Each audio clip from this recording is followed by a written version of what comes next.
ओम शांति। आज की मुरली याद है सवेरे की? पहुंचो सवेरे।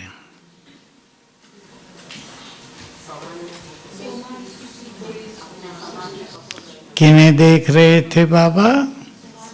स्वमानधारी बच्चों को। अब याद आ जाएगा आपको। और दो स्वमान पहले ही दे दिए, पूर्वज और पूज्य, और इनसे जोड़ दिया दुआओं को। याद आ गया? अब बताओ, और कल की मुरली, परसों की मुरली बाबा की, और आज की मुरली। स्वमान पर बाबा बहुत ध्यान खिंचवाते हैं। परसों के स्वमान का तो गीत ही बजा दिया इसने भाई ने। कौन सा था? स्वराज्य अधिकारी, जो अपने पर राज करेंगे, विश्व पर राज करेंगे, और बाबा के दिल तक पर भी बैठ जाएंगे, राज ही करेंगे। जैसे स्वयं पर राज करना छोटी बात है, थोड़ी बड़ी? अच्छी बड़ी बात है, छोटी नहीं। ये नहीं जैसे सब कह देते सब सहज है। ये काम सहज नहीं है। सहज है पर मेहनत का है। कुछ चीजें सहज होती हैं पर मनुष्य को उसमें समय देना पड़ता है। ये तो नहीं ना सहज है तो आप ही हो जाएगा। हमारा सहज राजयोग है, इसलिए सहज कहा गया। उसके जानने में कोई भी कठिनाई नहीं है। न कोई मंत्र जाप है, न आपको कोई पुस्तकें पढ़नी है। सहज ज्ञान मिल गया। स्वराज्य अधिकारी हूं मैं आत्मा। इसका अर्थ किन किन का मालिक हूं? पहले तो बड़ी चीजें, मन बुद्धि संस्कारों की मालिक। दूसरा, ये शरीर और कर्मेंद्रियों की मालिक हूं। इस मालिकपन की फीलिंग को बढ़ाना है। मालिक तो आत्मा शरीर की होती ही है, लेकिन भूल गई है ना। इस मालिकपन को बढ़ाएंगे तो कर्मेंद्रियों के भी मालिक बन जाएंगे। कर्मेंद्रियों के रस आत्मा को खींचते हैं। एक जीव के रस की बात ले लो, होता है या नहीं? किसी का शुगर बहुत बढ़ा हुआ था, एक 3 मास का चेकअप आता है, कहा वो मेरा 12 आया। क्या मेरा तो 7.5 ही रहता है, तो लोग सोचते ज़्यादा है। एक का 16 आया था। मैंने पूछा क्यों? खाने पीने का परहेज नहीं रखते? साफ बता दिया। किचन का ही है तो साफ साफ बता दिया, भाई जी इतनी इच्छा होती है मीठा खाने की, रात को 12 बजे उठ के दूसरे कमरे वालों के पास जो टोलियां रखी ना वो भी खा आता हूँ। अब मैं कह इसको तो कंट्रोल करना ही पड़ेगा। जिनका मीठा बंद होता है उनको मीठा खाने की इच्छा होती है। मेरा बंद है, इच्छा होती है, पर मैं सोचता हूँ बहुत तो खा लिया है। हमने तो जलेबी कितनी बनाई और कितनी खाई खिलाई होंगी यहाँ पांडव में। खा लिया, बहुत खा लिया, उसके टेस्ट का पता, इच्छा खत्म हो गई। तो कर्मेंद्रियों को जीतना, स्वाद इंद्री कहते हैं इसे, जीव को। स्वाद इंद्रिय को जीतना मेहनत का विषय है। और इसमें यही बात सबसे अच्छी मदद करने वाली है। मैं आत्मा मालिक हूं। देखो आज बाबा की मुरली में, आज था या परसों ही था, मुझे इतना याद नहीं रहता, पर एक बहुत गहरी बात थी। आज ही थी शायद। तुम क्या कहते हो? बाबा मैं तो ऐसा नहीं हूं, ऐसी नहीं हूं, ये मेरे पुराने संस्कार हैं। आज था ना? ये मेरे पुराने संस्कार हैं। तो तुम मेरे कहते हो ना, तो वो अब कह दिया मेरा घर है तो वहां रहेंगे ना, वहां से निकालेगा कौन? तो वो संस्कार घर समझ के तुम्हारे अंदर बैठ गए हैं। बहुत सूक्ष्म मनोविज्ञान इसमें समाया हुआ है कि हम मनुष्य गलती कहाँ कर रहा है साधनाओं में। भाई मेरा संस्कार क्रोध का है, जब से पैदा हुए क्रोध ही करते थे। माँ गोद में लेती थी, लात ही मारते थे, छोटे छोटे भी देखे होंगे ना आपने, कई बच्चे लात मारते रहते हैं। मैं हंसी में क्या करता हूँ, अभी से प्रैक्टिस कर रहे, देखो ये आते हैं ना ज्ञान सरोवर में, आता है छोटे छोटे बच्चों को लेके, मेरे नहीं, मेरे कौन से? आदि और अनादि। आज ये पक्का समझ लें और धारण कर दें अभी, जिसको हम मेरा कहेंगे वो मेरा हो जाएगा। अपने आदि संस्कारों को देखो, कौन सा है आदि रूप हमारा? देवी देवता। हम सभी थे ना, चलो हमें ये नहीं पता हम कौन थे, विश्व महाराजन थे या कौन थे, पर निर्विकारी देवी देवता तो थे, बहुत अच्छी स्थिति वाले थे, कोई नीची स्थिति वाले नहीं। तो अपना वह स्वरूप सामने लाया करें। मेरे संस्कार तो ये हैं। थोड़ा सा चिंतन करेंगे, जब मैं इस स्वरूप में थी तो क्या मुझे गुस्सा आता था? समाप्त होने लगेगा। जो भी संस्कार आपको तंग करता हो, किसी के अंदर फीलिंग का बहुत बुरा संस्कार अनेक बुराइयों को साथ ले आता है या नहीं? अपने देश स्वरूप को याद करो, जब मैं ऐसी थी, ऐसा था, तो क्या मेरे पास फीलिंग थी बुरी फीलिंग? नहीं। तो ऐसे करते करते जिसको हम मेरा कहेंगे वो मेरा हो जाएगा। उसको कह दो तू मेरा नहीं है। बाबा ने तो हंसी में कभी ये भी कहा, तुम कहते हो मेरा, पर वो तो रावण की प्रॉपर्टी है ना, रावण केस कर देगा तुम पे कि ये मेरी प्रॉपर्टी को अपना कह रहे हैं। बाबा हंसी में बहुत बड़ी बड़ी बातें सिखा देता है ना हम सबको, ताकि हमें रियलाइज हो जाए ये हमारी चीजें नहीं हैं। थे हमारे अंदर, आ गए थे, पर अब इन्हें हमें समाप्त करना है, और समाप्त करने का तरीका यही है, मेरापन उनसे निकाल दिया जाए पूरी तरह से। सोच लें सभी बहुत अच्छी तरह। स्वमान की चर्चा बाबा मुरलियों में सदा ही करते आए हैं। हाईएस्ट हो, होलीएस्ट हो, रिचेस्ट हो, संसार में सबसे अधिक महान आत्माएं हो, भगवान और भाग्य को याद करो, खुशी में झूमते रहोगे। भाग्य छोटा है हमारा, कौन सा सबसे बड़ा भाग्य? अरे उससे पहले घर बैठे भगवान मिल गए, है या नहीं ये भाग्य? किसी को मिलता है क्या? अगर सन्यासी महात्मा मंडलेश्वर ये सुन लें हमारी क्लास कि ये कह रहे घर बैठे भगवान मिल गए, तो कहेंगे दिमाग खराब है सबका, न शास्त्र पढ़े न कोई मंत्र जाप किया, कईयों ने तो भक्ति भी नहीं की, इन्हें मिले भगवान, हमें तो मिले नहीं जिन्होंने घर बार छोड़ दिया। ये तो घर बार में रह रहे, पूड़ी पकोड़े खा रहे मजे से, और कहते हैं भगवान मिला हमें। कितना बड़ा भाग्य है ये।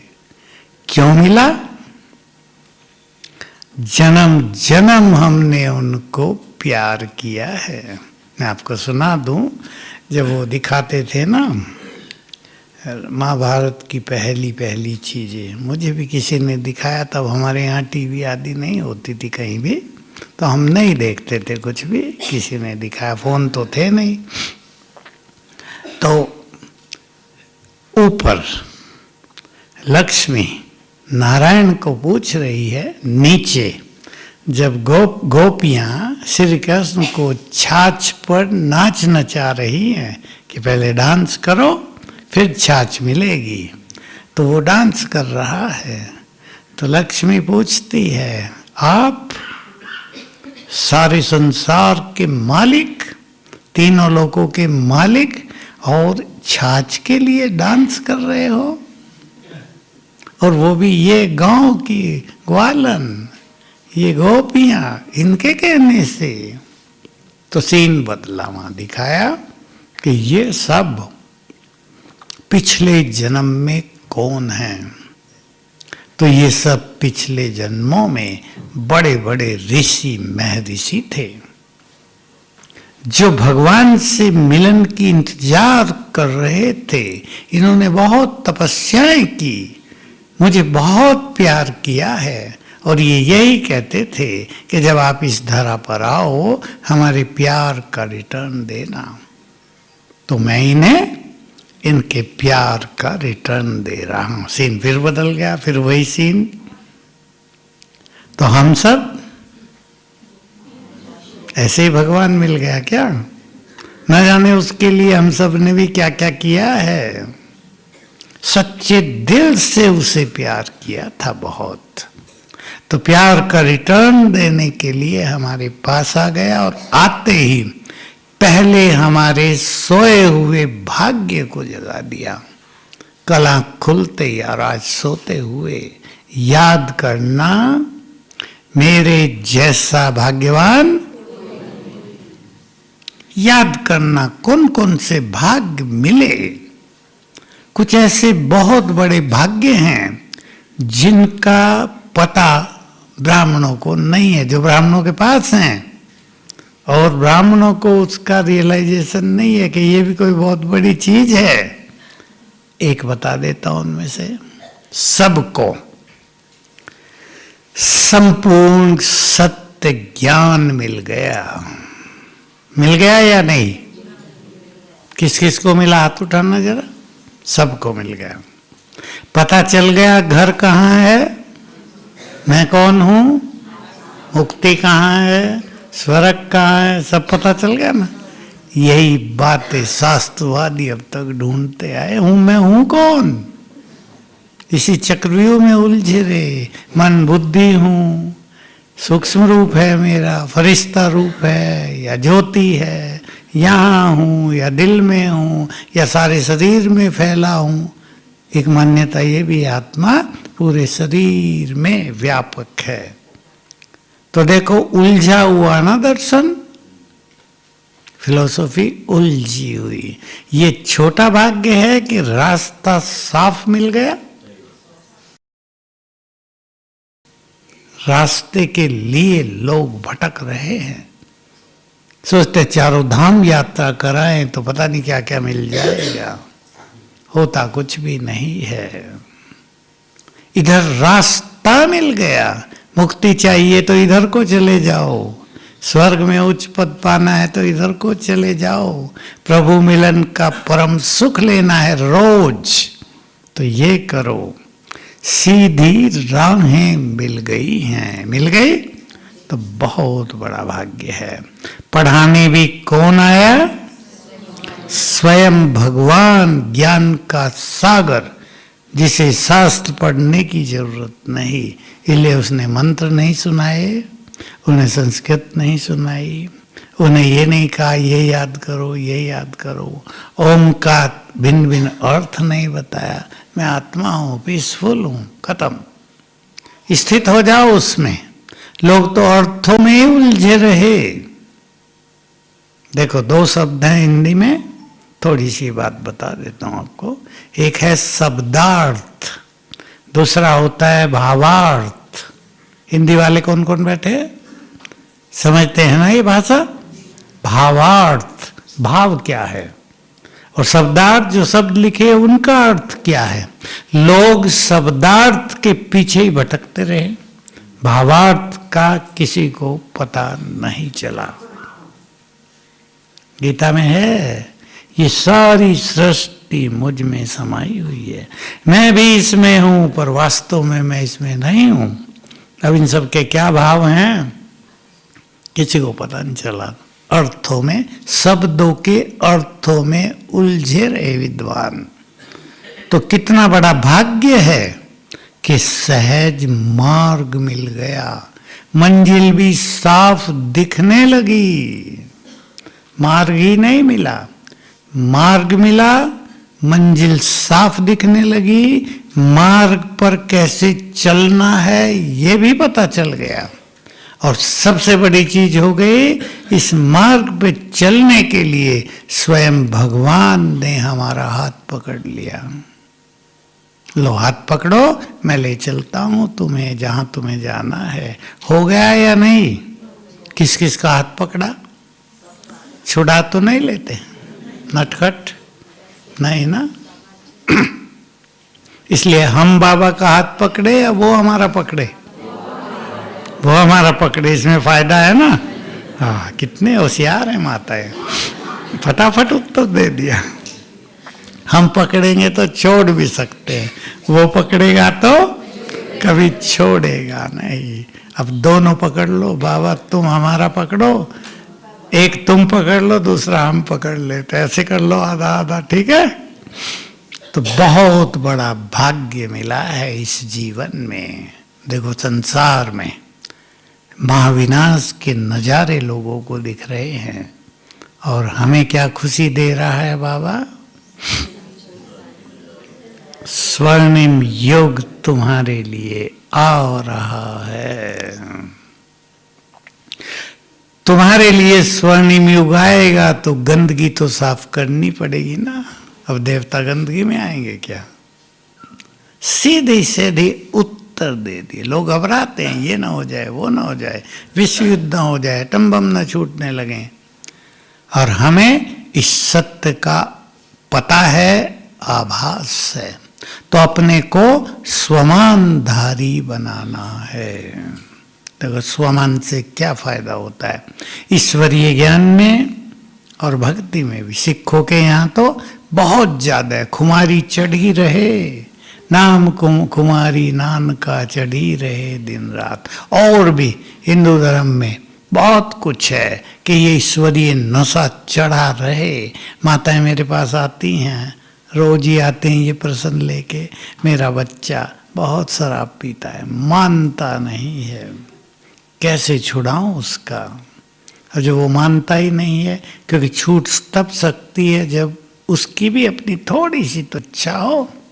तो मैं कहता हूं तुम इतना ईश्वरीय नशे में रहने लगो कि तुम्हारे नशे को देखकर उसको अपना नशा फीका लगने लगे, तो छोड़ देगा वो। अब बोलो रहेगी? अब माँ बेचारी नशे में कहाँ रहे, उसको चिंता इसका क्या होगा, इसको 2 छोटे बच्चे भी हैं, ये शराब पिए पड़ा रहता है। मैं कहता हूँ यही तरीका है, तुम ईश्वरीय नशे को बढ़ाओ, बाकी नशे आप ही डाउन हो जाएंगे। तो बाबा ने हमें स्वमान दिए हैं, स्वमान और नशा। इससे क्या होगा? मन व्यर्थ संकल्पों से मुक्त रहेगा। जिसको भी अपने को व्यर्थ से बचाना है, बचाना चाहते हैं, कोई कोई रोज ही आ जाते थे नीचे शांति बनने, बहुत व्यर्थ चलता है। मैंने कहा तुम तो बताने आ गया, ये जितने आए हुए ना हजारों, इनमें से लगभग सभी को बहुत व्यर्थ चलता है। उसका तरीका व्यर्थ से परेशान न होकर स्वमान का अभ्यास बढ़ा दो। ईश्वरीय नशा चित्त को शांत करेगा। और बाबा की जो बहुत सुंदर बातें होती है ना, उन्हें अलग लिखो भी और उन पे चिंतन भी करो और उनकी जीवन में प्रैक्टिस भी करो। देखो एक बात बहुत अच्छी आज ही आई है, जब बाप चिंता नहीं करता, बोलो आगे, तो तुम क्यों करते हो? है ना काम की बात। अब आपका एक परिवार और भगवान का परिवार विशाल, सारा विश्व उसका परिवार। कोई कैसा, कोई कैसा, कोई कैसा, कोई दुखी, कोई सुखी, कोई चिंताओं में, कोई परेशानियों में। वो क्यों चिंता नहीं करता? बताओ, सोच लो, इस पे गहराई से सोचना। भगवान को चिंता क्यों नहीं है? साक्षी क्यों है? हाँ, चलो आगे चलो, आगे चलो।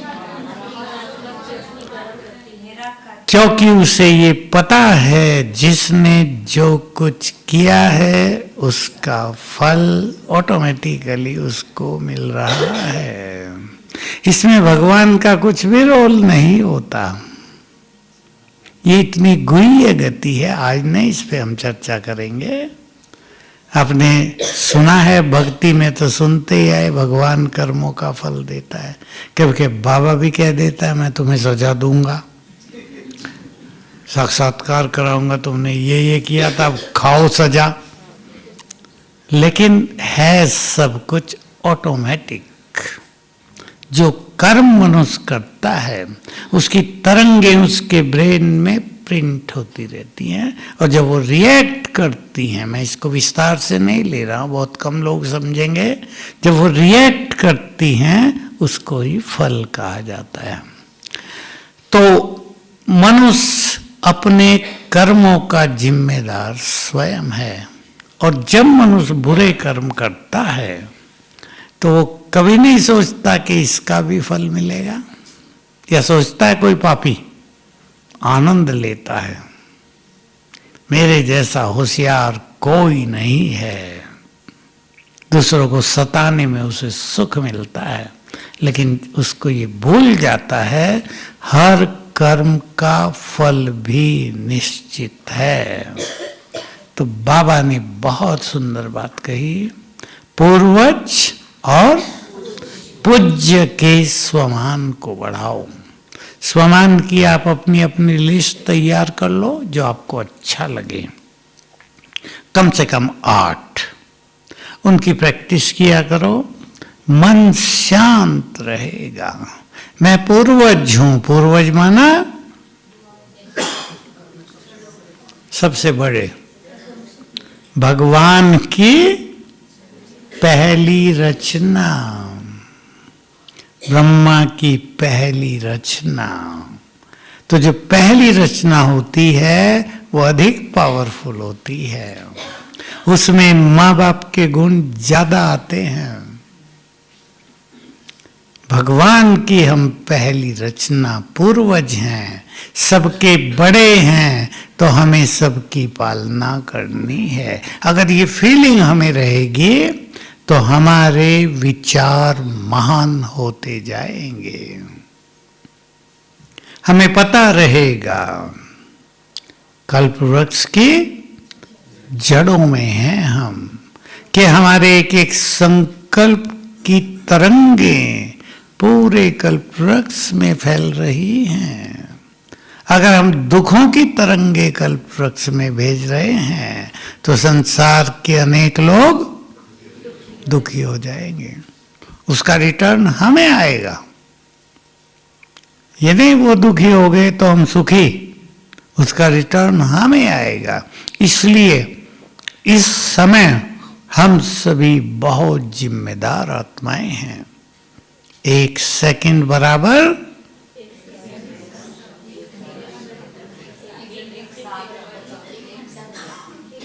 कल 1 घंटा का, कल परसों या आज 1 घंटा, कभी कहता है 1 मिनट बराबर 1 साल। बाबा हमें उमंग दिलाते हैं, मोटिवेट करते हैं, याद दिलाते हैं तुम साधारण नहीं हो, तुम्हारा समय बहुत कीमती है, तुम्हारा एक एक संकल्प बहुत महान है, ध्यान दो उस पर, तुम साधारण नहीं हो। कुछ बोल रहे, कुछ भी सोच रहे, कैसे भी टाइम बिता रहे हैं, तुम्हारे ऊपर बड़ी जिम्मेदारी है। आप सब लौकिक वाले बैठे हैं, आपको 4-5 बच्चे हों, उनकी आपको शादियां करानी है, उन्हें सेट करना है, मकान भी बड़ा चाहिए, तो क्या जो बड़ा व्यक्ति होगा वो अलबेला होगा कमाने में?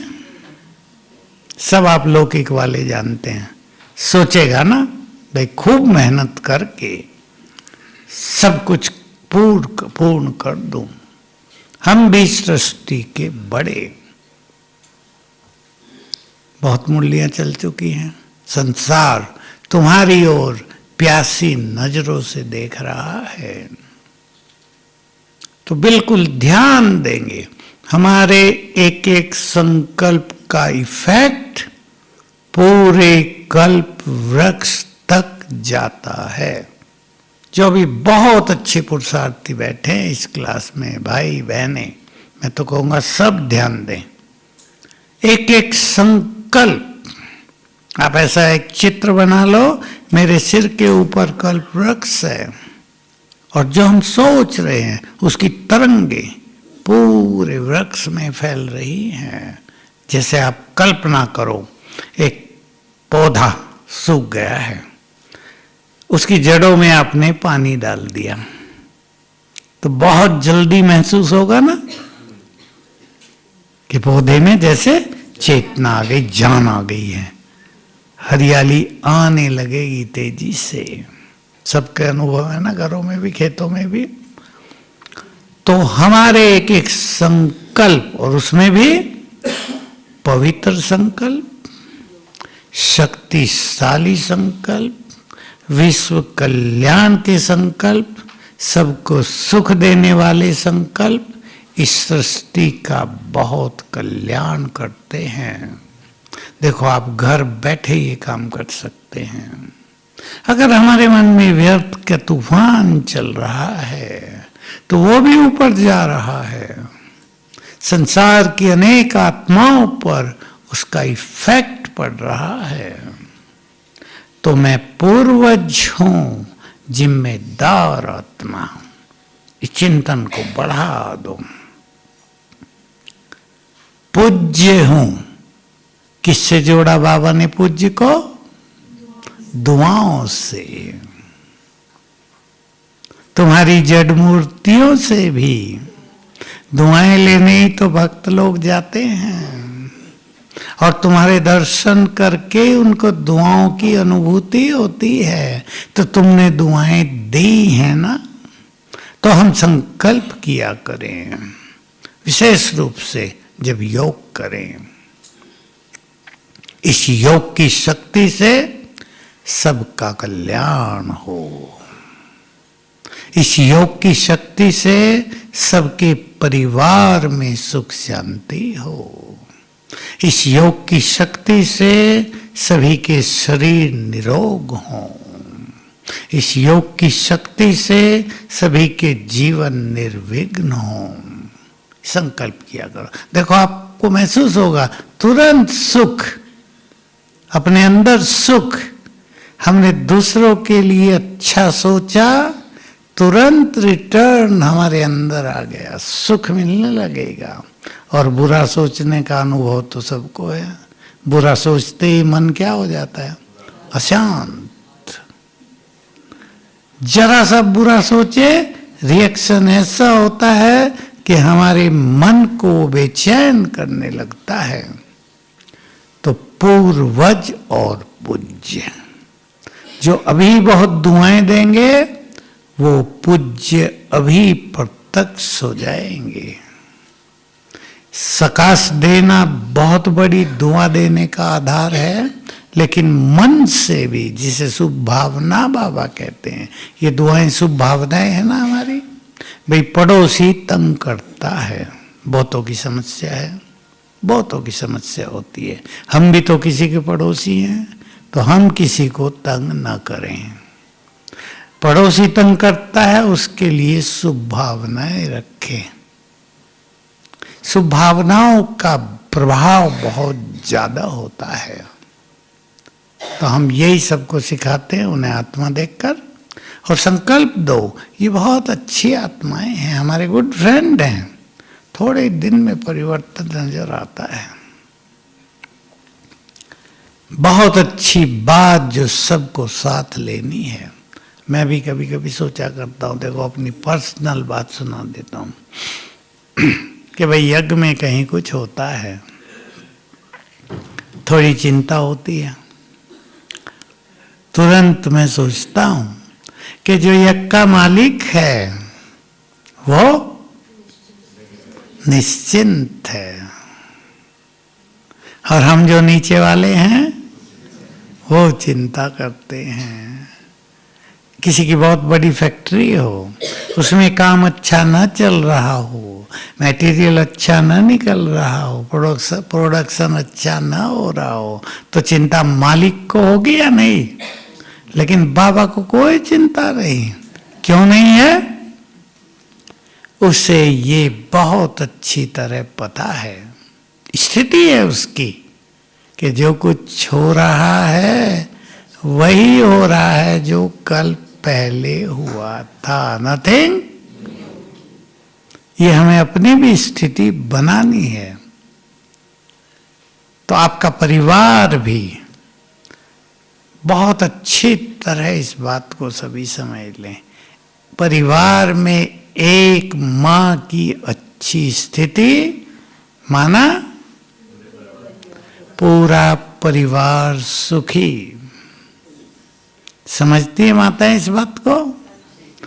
माता चिंताओं में समय बिता रही है, पूरे परिवार पर उसका बुरा इफेक्ट होगा। देखो चिंताओं के भी कारण तो हैं ना, चिंता बिना मतलब तो नहीं होती ना।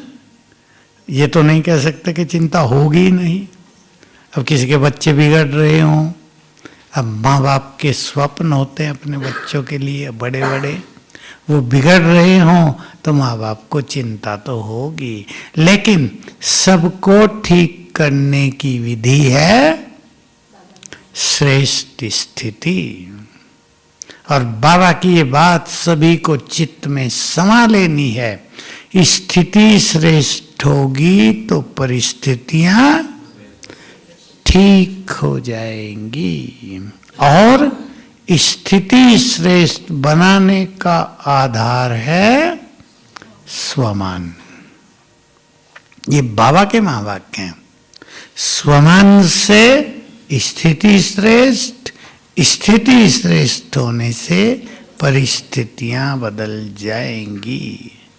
तो हमें इस पे ध्यान देना है। अब चिंताओं में मां को नींद ही ना आए, वो अपनी स्थिति बिगाड़ ले, उसको ही संभालने के लिए परिवार को लगना पड़े, तो काम होगा? जिसको सबको संभालना था अब उसको संभालना पड़ रहा है। इसलिए कुछ चीजों को अपने साथ अच्छी तरह लेकर चलेंगे तो चिंताएं भी कम होंगी, परेशानियां भी कम होंगी। क्योंकि समय बोलो तेजी से बिगड़ता जाएगा। और यही विनाश काल, ध्यान से सुन लेंगे सभी, यही विनाश काल धर्मराज पुरी काल भी होगा। सूक्ष्म वतन में कोर्ट नहीं लगेगा धर्मराज का, यहीं लग जाएगा। विनाश काल ही धर्मराज काल भी होगा। और सभी के विकर्म भी यहीं साफ होंगे। जिनके नहीं होंगे, जो योग बल में बहुत ढीले हैं, मेरे पास 2 केस आए पीछे अभी अभी। एक माँ को 4 साल में 3 बच्चों ने जन्म लिया, तीनों की मृत्यु। जो लास्ट बच्चा था 3 दिन में गया। उसकी जो रचना थी शरीर की वो वर्णन कर रहे थे, मैं तो यहाँ वर्णन नहीं करूंगा उसको। कुछ भी नहीं शरीर में। अब माँ बाप उसे देख देख कर दुखी। अब आप उस माँ की स्थिति देखो, माताएं बैठी है ना बहुत, जिसके 4 साल में 3 बच्चे पैदा हुए और तीनों कोई 1 मास में, कोई 15 दिन में, और ये लास्ट वाला 3 दिन में गए। उसकी सास आई थी, बता रही थी, मैंने कहा आप और कुछ छोड़ के पहले उस अपनी बहू को संभालो। उसकी मनोस्थिति कितनी खराब हो रही होगी। उसको सेंटर पे ले जाओ, बाबा के रूम में बैठाओ, उसको एनर्जी मिले, उसको जीवन में साहस आए, जीवन जीने के लिए नए संकल्प उसके मन में पैदा हों। नहीं तो ऐसे में मनुष्य बहुत निराश हो जाता है। मैंने क्या पाप किए? ये क्यों होता है? माँ की गलती कम, जो वो आत्माएं हैं। बाबा ने ये बता दिया, जिनके पाप बहुत होंगे विनाश काल में, ये विनाश काल ही चल रहा है, उनका जल्दी जल्दी जन्म, जल्दी जल्दी मृत्यु होगी। क्योंकि इन 2 चीजों में, जन्म लेना और मृत्यु, इनमें ही आत्मा को ज्यादा कष्ट होते हैं। इनसे ही विकर्म ज्यादा नष्ट होंगे। तो 5-7 बार गर्भ में चली जाएंगी आत्माएं, तब उनके विकर्म विनाश होंगे। लेकिन बड़े कष्टदायी। जब वो घर जाएंगे स्वच्छ होके तो सुखी होंगे क्या? सोचो, सुखी होंगे या वह सब जा रहे तो वो भी जा रहे हैं? सुख तो नहीं हो सकता ना। सुख तो उसे मिलेगा जो यहाँ लंबा काल सुखों में रहे हैं। इसलिए स्वमान की स्थिति को बहुत बढ़ाएंगे और थोड़ा अपनी स्थिति को संभालेंगे घरों में। संभालने का अर्थ, जो परिस्थितियां आपके परिवारों में हैं वो हैं, नो डाउट। आजकल बहुत हैं कई परिवारों में, ऐसी हैं जिसको सुन के हम भी सोचते हैं ये भी हो रहा है क्या आजकल ग्रस्त में, बेचारी माताएं दुखी। लेकिन योग से ही सब कुछ ठीक किया जा सकता है। और किसी को बहुत टेंशन होती हो, यही चिंताओं के कारण, परेशानियों के कारण, रोज रात को बाबा के नाम एक छोटा सा पत्र लिखने की आदत डाल लो। पत्र लिखा और बाबा को दिखा दिया, ले जाओ, हर लो ये सब, ये बोझ तुमको अर्पित, बस। फिर उसे फाड़ दो, उसका कोई महत्व नहीं। ये बात बाबा ने बहुत सिखाई थी। मैं वो बात सुना देता हूँ बाबा की।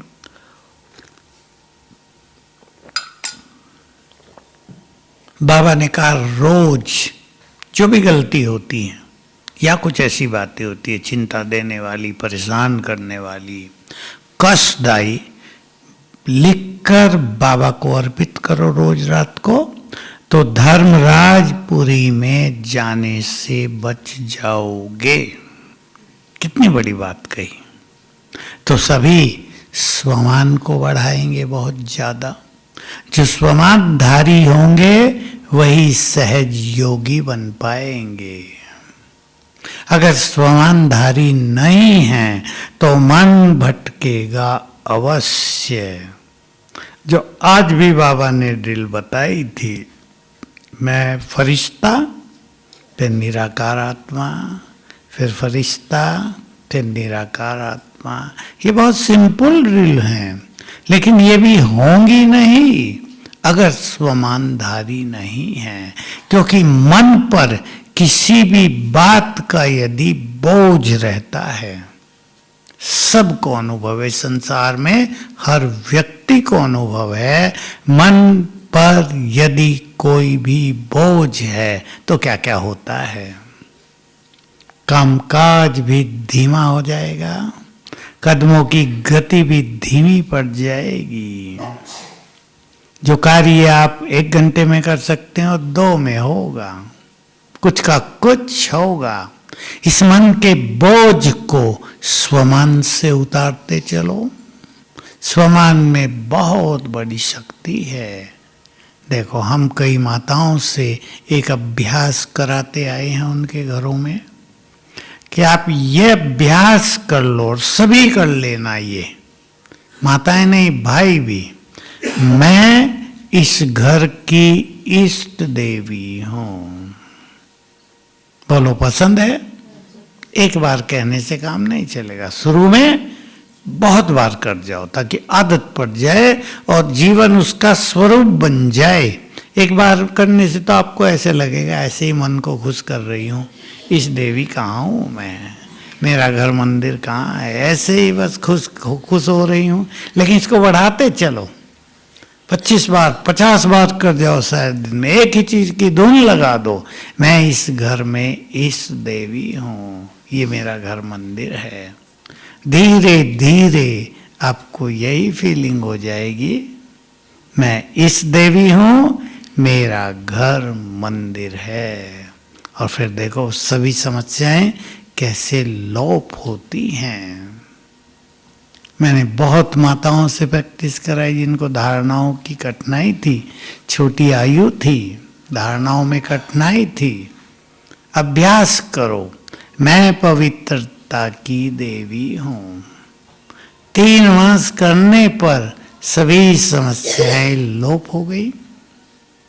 यह है स्वमान का इफेक्ट। और अगर आपके घरों में बहुत समस्याएं हैं तो मैं मास्टर सर्वशक्तिवान हूँ, इसको बहुत बढ़ा दो। 1 मिनट में एक अनुभव सुना देता हूँ। नेपाल की 3 बहनें आई, एक माता थी, टीचर थी उनकी। डायरी लाई थी कई। मैंने कहा क्या है? कि मैंने 1.25 लाख बार लिखा है मैं मास्टर सर्वशक्तिवान हूँ। मैं सोचा ये मंत्र तो है नहीं भाई, लिखा है तो चलो अच्छा किया, मैं देख लिया, साइन कर दो भाई जी। कर दिए। मैं कहा तुम्हें फायदा क्या हुआ है लिखने से? कहा मेरा मन शांत हो गया, मेरा योग फर्स्ट क्लास हो गया, हमारे घर में कोई समस्या नहीं रही, मुझे बहुत बीमारियां रहती थी वो भी समाप्त हो गई बिना दवाइयों के। मैंने कहा फिर तो लिखते रहना भाई। ओम शांति।